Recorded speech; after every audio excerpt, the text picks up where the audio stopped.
In the second reading, just a little bit on that before we get to the gospel reading.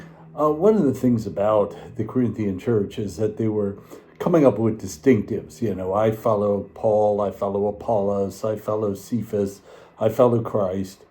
And so what St. Paul does in this reading is that he takes what are the important things in Greek culture. What are the important ones? And there were wisdom, power, and noble birth. And so he says, you know, not many of you are wise in terms of world standards, not many of you are powerful, not many of you are from noble birth.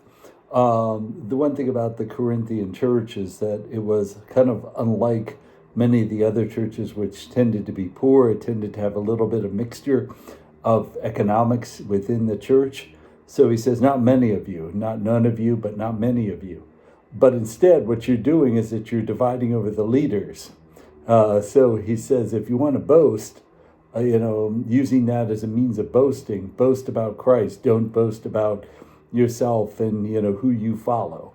So the Greeks would separate by wisdom, power, and noble birth. You're separating over leaders, so don't do that. Instead, boast only in Christ.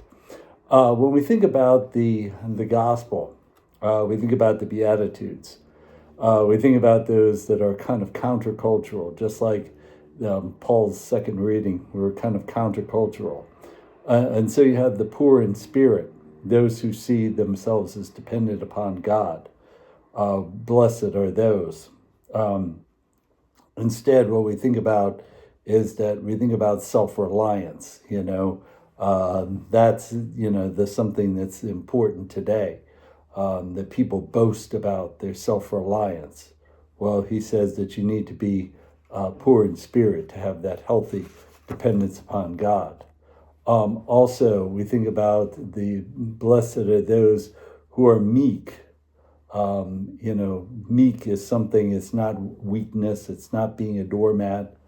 Again, Moses was considered the meekest man on earth, but if Moses was a doormat, people would have walked all over him on the way back to Egypt.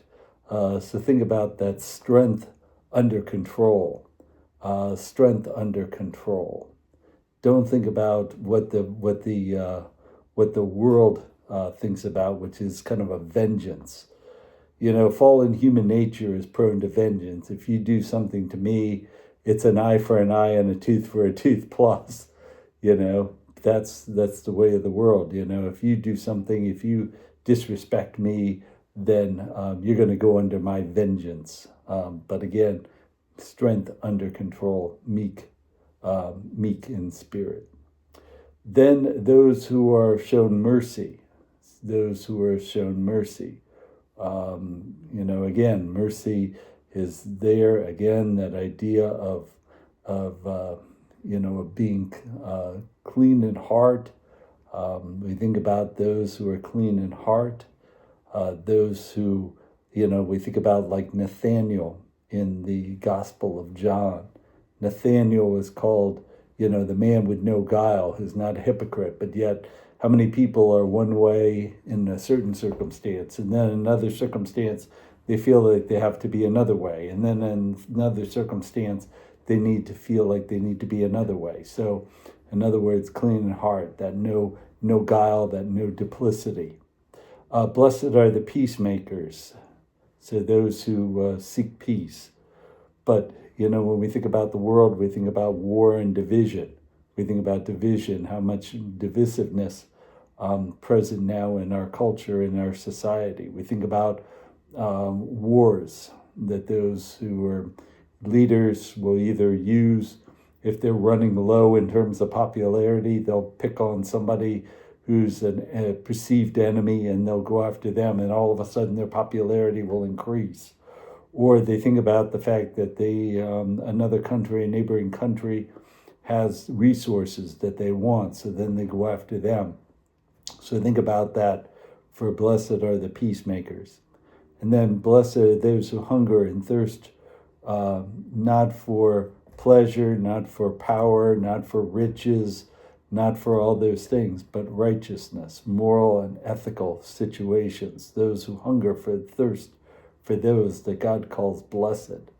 And so when we think about the Beatitudes, when we think about them as a whole, what do we think about? We think about really blessed are those who know that this place, this earth, is not the final resting place.